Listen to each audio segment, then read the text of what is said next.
तर आव्हाडांवर देशद्रोहाचा गुन्हा दाखल करा ही मागणी अमोल मिटकरी यांनी केलेली आहे। मिटकरींनी जितेंद्र आव्हाड यांच्यावर जोरदार निशाणा आता साधलाय।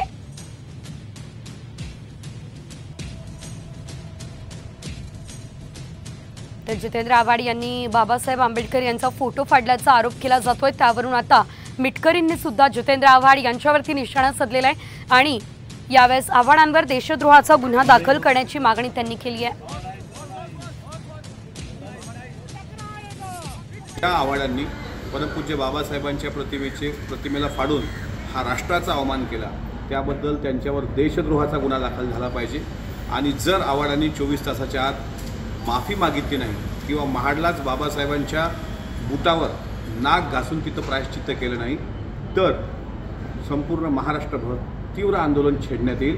कारण हा अपमान कोणा एका समाजाचा नाही तर हा अपमान देशाचा अपमान आहे, तो राष्ट्रद्रोह आहे। स्टंटबाजीच्या नादात राष्ट्रद्रोह करणाऱ्या आव्हाडांनी तात्काळ माफी मागावी।